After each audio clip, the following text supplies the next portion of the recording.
भगवान विष्णु के चरणों में सादर प्रणाम करते हुए आप सबको नमस्कार। कार्तिक का महीना चल रहा है, तो मेरी इच्छा कार्तिक महीने पूरे बोलने की है। वैसे अपने हिंदू जीवन पद्धति की एक बहुत बड़ी विशेषता रही है कि हमने प्रकृति के सारे प्रभाव, प्रकृति और पुरुष और प्रकृति, इसका समन्वय कैसे रहे, जीवन कैसे आनंद में रहे, हमने एक एक पल का हिसाब किया। महीने में, तिथियों में, फिर दिन में, चौगड़ियों में, किस समय प्रकृति के किस रूप का क्या प्रभाव मानव जीवन पर पड़ता है, ऐसा हमने सारा कैलेंडर बनाया। और ये वैज्ञानिक भी मानते हैं, भारतवर्ष वाले के तो लोग भी मानते हैं कि पृथ्वी सूर्य के चारों तरफ जो चक्कर काटती है तो 12 राशि में से गुजरती। तो उन्होंने भी स्वाभाविक रूप से 12 महीने बनाए, अपने भी 12 महीने बनाए। लेकिन मैं ये कह सकता हूं कि अंग्रेजी जो 12 महीने हैं वो इतिहास संकलन के काम के हैं, सिर्फ कि फलानी तिथि को किसी का जन्म हुआ था, फलानी तिथि को किसी की घटना हुई थी, इस तरह का इतिहास संकलन रहे, उसका उपयोग इतना है। लेकिन भारत का जो कैलेंडर बना उसमें प्रकृति के साथ तारतम्य कैसा रहे, प्रकृति का जो प्रभाव है, अच्छा प्रभाव है, उसका उपयोग हम कैसे लें, और जो दुष्प्रभाव है उसको उपाय कैसे करें। तो ऐसा हमने हमारी तिथि और सारा महीनों की रचना की। तो महीनों की रचना की तो अपने जो 12 महीने बने उसमें कार्तिक महीना भी आता है। और कहते हैं कि कार्तिक महीना भगवान विष्णु का सबसे प्रिय महीना है। सबसे ज्यादा भगवान विष्णु कार्तिक महीने को पसंद करते हैं, प्यार करते हैं, ऐसा कहते हैं। वैसे तो भगवान के लिए सब बराबर है, हर समय हर क्षण बराबर होता है, लेकिन कार्तिक महीना भगवान विष्णु का सबसे प्रिय महीना है। और इसीलिए कार्तिक महीने में ही भगवान राम ने अपना राज्याभिषेक करवाया। कार्तिक महीने के अंदर ही श्री कृष्ण ने कंस का वध किया। तो इस तरह का कार्तिक महीना शरद पूर्णिमा से प्रारंभ होता है। और शरद पूर्णिमा के बारे में मैंने पिछली बार आपको बोला था, इस महीने में अनेकों उत्सव आते हैं, उत्सवों की भरमार रहती है। प्रमुख उत्सव में नाम गिनाता हूं, जैसे करवा चौथ आया, आपने भी किया होगा। संकष्टी गणेश चतुर्थी आती है, रोहिणी व्रत आता है, तुला संक्रांति आती है, गोवत्स द्वादशी आती है, वैष्णव रामा एकादशी आती है, धनतेरस, प्रदोष व्रत, नरक चतुर्दशी, दीपावली, गोवर्धन पूजा, अन्नकूट, भाई दूज, लाभ पंचमी, छठ पूजन, गोपाष्टमी, अक्षय नवमी, कंस वध, देव उठनी एकादशी, तुलसी विवाह, प्रदोष व्रत, देव दिवाली और पूर्णिमा। यानी एक लंबी श्रृंखला इस महीने में रहती है। और मैंने बेंगलोर उसमें व्हाट्सएप ग्रुप में डाला है। अमेरिका के अंदर में जा रहता था मिल पिटास में, मिल पास पिटास सिटी की गवर्नमेंट ने आज शाम को 6:30 बजे हिंदू लोगों को बुलाकर और मिल पिटास सिटी के लिए अक्टूबर को मंथ ऑफ हिंदू क्या बताया था मैंने शब्द, घोषित किया है। Month of October to be Hindu heritage month America के अंदर। और उसकी गवर्नमेंट ने ये घोषणा की है कि जो अक्टूबर का महीना है वो हिंदुओं के लिए उत्सवों का महीना है और उसको सरकारी मान्यता प्रदान की है।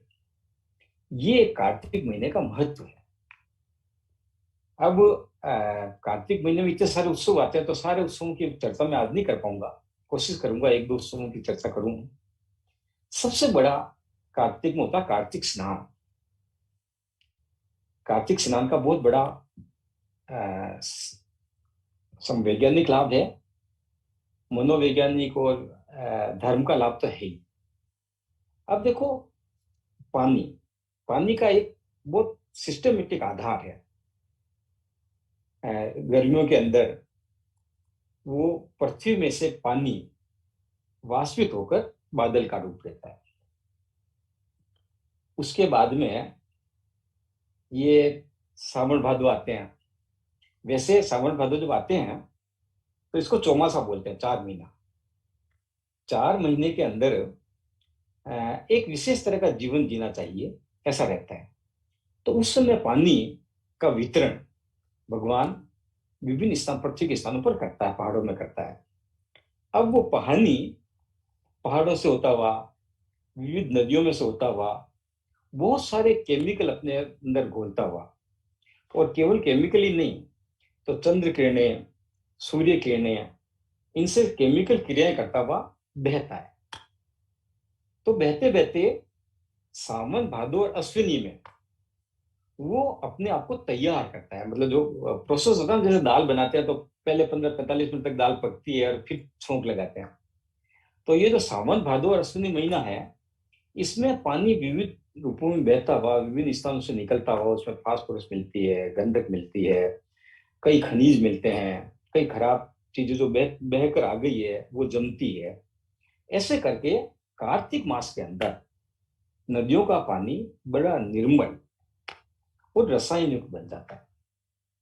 इसलिए स्नान, जो नदी स्नान है, वो कार्तिक का सबसे अच्छा माना जाता है। सावन भादो में अगर आपको स्नान करना है तो आप बारिश का स्नान करें, लेकिन जो नदी स्नान है वो कार्तिक महीने में करें, हमेशा करने का प्रयास करें। अब स्नान का अपना एक विज्ञान है। कहते हैं नदी में स्नान करते हैं तो क्या करते हैं, पहले सिर डालते हैं या पैर डालते हैं? तो नदी में जब स्नान करते हैं तो सबसे पहले पैर डालते हैं। तो एक स्नान का वैज्ञानिक आधार ये है कि जब भी हम स्नान करें तो हमारे शरीर के पैरों से लेकर पानी ऊपर जाना चाहिए। अब हालांकि यद्यपि आज वैज्ञानिक युग में अपने घर घर में सोवर लगे हुए हैं, फव्वारा लगा हुआ है, और सुविधा भी रहती है, फव्वारा चालू किया, स्नान कर लिया, लेकिन इसको वैज्ञानिकता का आधार कैसे बदलें? तो आप क्या करें कि आपके घर में अगर फव्वारा लगा है तो टब भी लगो। पहले आप टब के अंदर पैर लटका कर बैठो। अगर टब नहीं लगवा सकते हो तो एक बाल्टी पानी रखो, उसके अंदर थोड़ी देर अपने को, अपने पैर रखो, उसके बाद सिर पर पानी डालो। जो व्यक्ति पैरों के माध्यम से स्नान शुरू करता है उसको ब्रेन होता है ना, क्या कहते हैं उसको, मस्तिष्क के अंदर कभी गर्मी से कुछ हो जाता है, वो कभी नहीं होता है।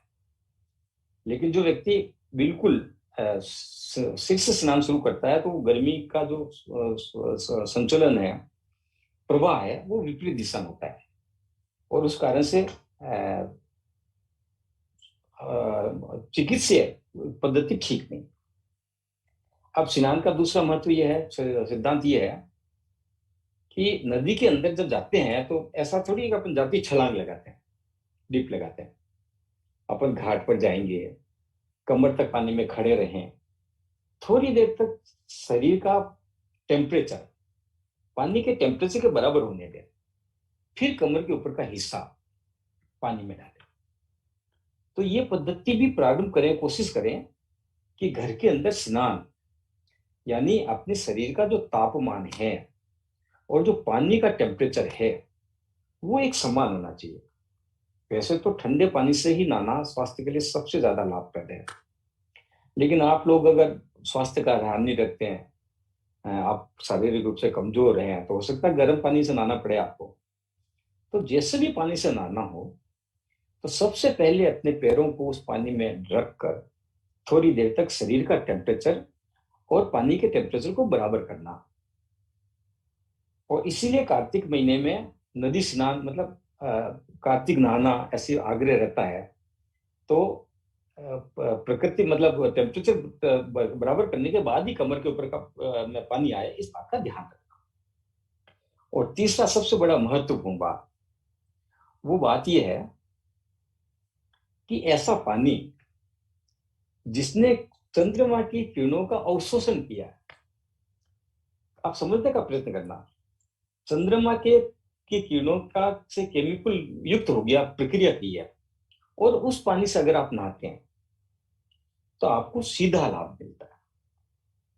और इसलिए नदी के अंदर जाना, नदी रात भर खुली रहती है, ऊपर पूरा चंद्रमा उसके ऊपर छाया रहता है और चंद्रमा की किरणें उसको मिलती है। तो रात भर चंद्रमा की के केमिकल से प्रक्रिया किए हुए पानी के में नहाना, और विशेषकर कार्तिक में जो चंद्रमा का स्वरूप होता है, मैंने बताया था शरद पूर्णिमा के दिन 16 कलाओं से चंद्रमा युक्त होता है, तो पूरी उसके अंदर शक्ति होती है, और शरद पूर्णिमा के दूसरे दिन से कार्तिक मास शुरू होता है, तो वो पूरे महीने तक 16 नहीं तो 15, 14, 12 ऐसी कलाई रहती है। उस चंद्रमा से युक्त पानी का स्नान करना। अब देखो अपने समस्या ये है कि अभी मैं आपको कहूँ कि आप नदी में जाके नहाओ महीने भर, तो पास में नदी भी नहीं होगी और संभव भी नहीं होगा। तो इसका उपाय करने के लिए हमारे जो समझदार लोग हैं, जो ये प्रकृति विज्ञान में विश्वास करते हैं, वो क्या करते हैं कि रात को एक बाल्टी अपनी छत पर रख देते हैं और फिर उस पानी से नहाते हैं। तो उस बाल्टी के पानी में चंद्रमा की प्रक्रिया जो होनी चाहिए वो हो जाती है। ये एक शॉर्टकट है, लेकिन सुविधा के लिए ऐसा किया जा सकता है। और मैंने एक बात और बताई थी कि चंद्रमा की किरणों में इतनी ताकत होती है कि शरद पूर्णिमा के दिन रावण उस किरणों को अपनी नाभि के अंदर केंद्रित करता था। तो अगर आप संपन्न हैं, सुविधाजनक आप हैं, तो आप अपने बाथरूम में जो टब बनाए स्नान करने का, उसका की व्यवस्था ऐसी करें कि रात्रि भर चंद्रमा की किरणें उस टब के ऊपर के पानी में पड़े। अभी बड़ी बड़ी कॉलोनियों के अंदर घर के ऊपर, छत के ऊपर स्विमिंग पूल बनाते हैं, सोसाइटी के अंदर स्विमिंग पूल रहता है, तो उसमें वो चंद्रमा की किरणों का अवशोषण करके और अपनों को अच्छा शारीरिक लाभ ये दे सकता है। तो वर्षा काल में जो पानी वितरित करता है भगवान, और उसका जब 3 महीने में शुद्धिकरण होता है सावन माह और अश्विनी में, तो उस शुद्ध पानी के साथ नहाना, ये एक स्नान की प्रक्रिया है। अब स्नान का समय क्या हो, तो प्रकृति विज्ञान जो है, देसी अब सिस्टम जिसे कहते हैं, वो ये कहता है कि सूर्योदय के ठीक पहले, यानी रात्रि और सूर्योदय का जो संधि काल है, उस समय स्नान करना। 2-4 मिनट, 5 मिनट आप पानी में बैठेंगे कमर तक, उसके बाद स्नान करेंगे। तो आप स्नान करके जब निकले तो लगभग सूर्योदय प्रारंभ होना चाहिए। तो रात्रि और सूर्योदय का जो संधि काल है, उस समय स्नान करना। तो धार्मिक दृष्टि से भी अपन जब कार्तिक स्नान करते हैं तो सुबह सुबह जल्दी उठकर स्नान करने का आग्रह करते हैं। स्नान करने के पश्चात ललाट पर अपने चंदन और क्या करें, केसर, ये जो घसी हुई होती है मंदिर में, वो अपन ललाट पर लगाएं, थोड़ी देर रखें, तो उससे चिकित्सीय लाभ होता है। और फिर सूर्यदेव, तब तक सूर्योदय सूर्योदय हो जाएगा, तो सूर्यदेव की अर्घ देना, सूर्य की पूजा करना और तुलसी माता की पूजा करना। अब सूर्य के अर्घ देने का भी एक लाभ ये है कि पानी की किरणें, मतलब सूर्य की किरणें या जब किसी अन्य माध्यम में से परावर्तित होकर आंखों पर आती है, तो आंखों की ज्योति के लिए बहुत अच्छा होता है।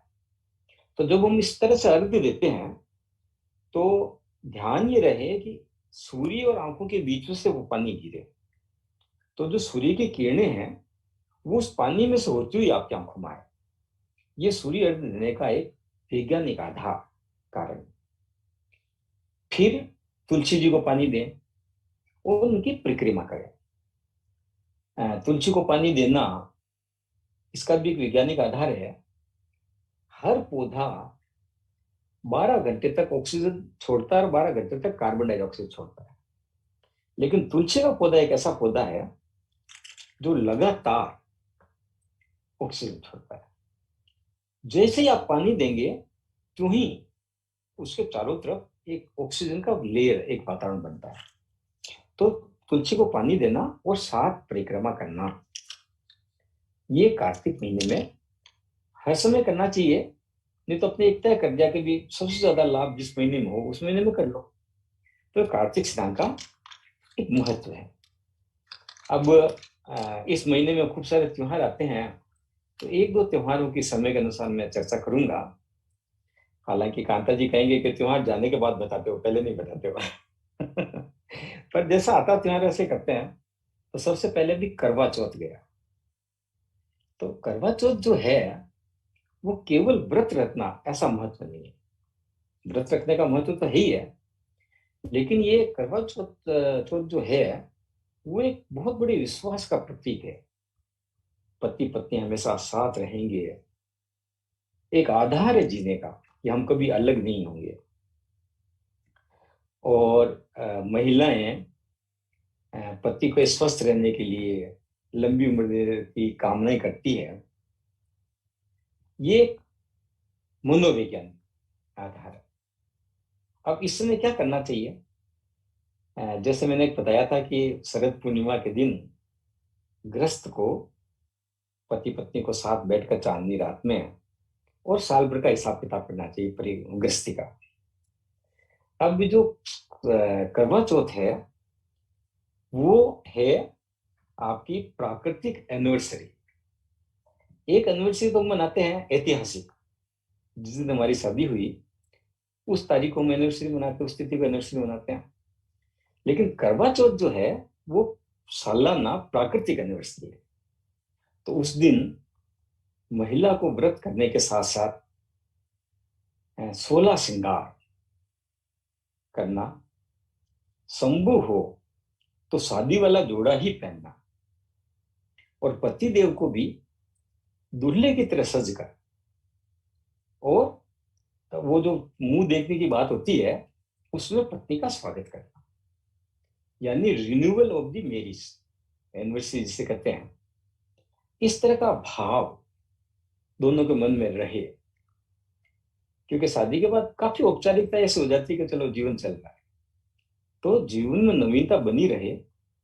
तो उस दिन 16 श्रृंगार करना, शादी का जोड़ा पहनना, और अगर अपनी गलती के कारण आपने शरीर को ऐसा मोटा कर लिया कि शादी का जोड़ा आ ही नहीं रहा है तो लाल जोड़ा पहन लेना। तो नहीं तो कोशिश से करना। और 16 श्रृंगार में भी क्या क्या होता है? अच्छा, पुरुष को भी फॉर्मेलिटी में नहीं कि पत्नी ने कर लिया वो तो तेरा व्रत हो गया, चांद दिख गया क्या, और अपने घर में आराम से बैठे, ऐसा नहीं। जब वो पत्नी चांद देखने के बाद में आपका मुख देखने के लिए आए तो आपको बकायदा सफारी पहनकर, गले में सोने की चेन पहनकर, और जैसे आप दूल्हा बनते हैं, मतलब एनिवर्सरी मनाते समय कैसे तैयार होते हैं वैसे ही तैयार होकर उस पत्नी का स्वागत करना। देखो, शादी के दिन आप पत्नी का मुंह देखते हैं, लेकिन करवा चौथ के दिन पत्नी आपका मुंह देखती है, ये वाइस वर्सा है। तो उसका सम्मान करना।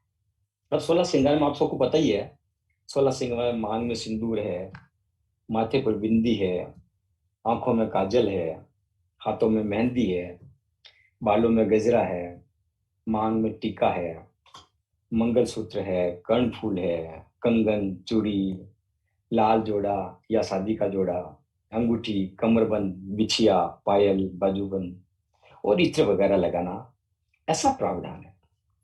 अब जो गहने पहनते हैं अपन, उसमें एक सिस्टम यह है कि कमर के ऊपर जो गहना पहना जाए वो सोने का गहना पहना जाए, और कमर के नीचे जो गहना पहना जाए वो चांदी का पहना जाए।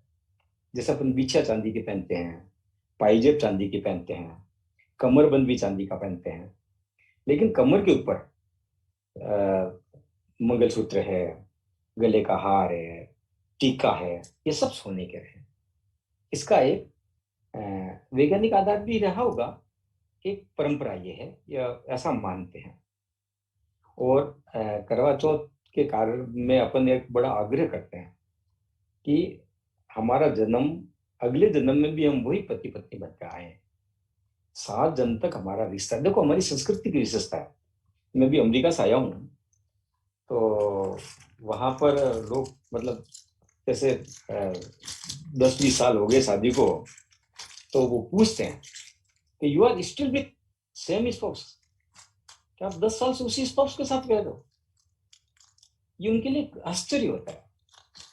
और हम 10 साल नहीं, हम 7 जन्म तक उसी स्पाउस के साथ रहेंगे।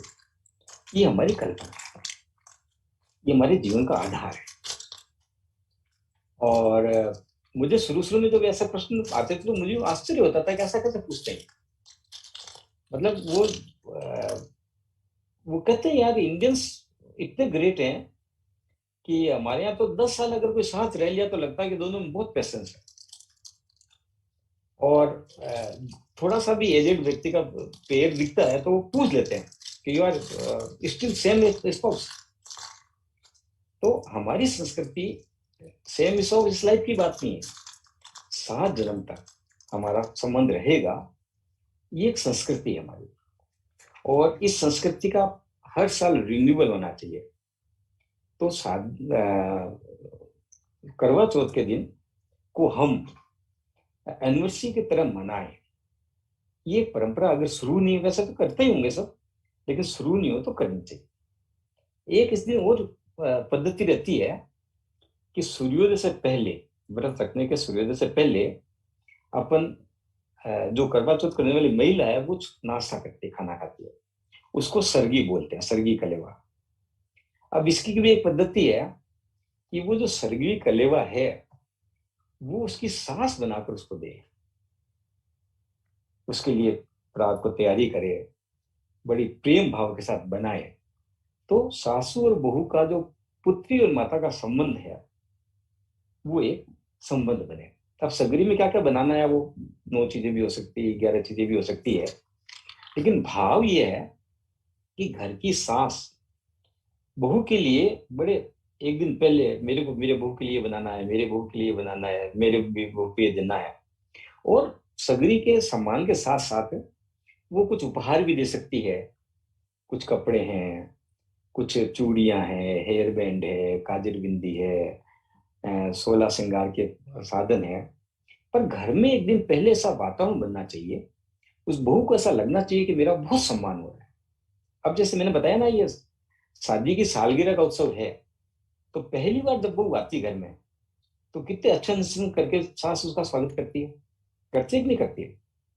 बाद में धीरे धीरे भली आपके संबंध कैसे भी हो जाए, लेकिन पहली बार जब बहू रानी घर में आती है तो जिस तरह का स्वागत आपने उसका किया है, वैसा हर ये अपने मछवारस के दिन आप उनके साथ ऐसा व्यवहार करें।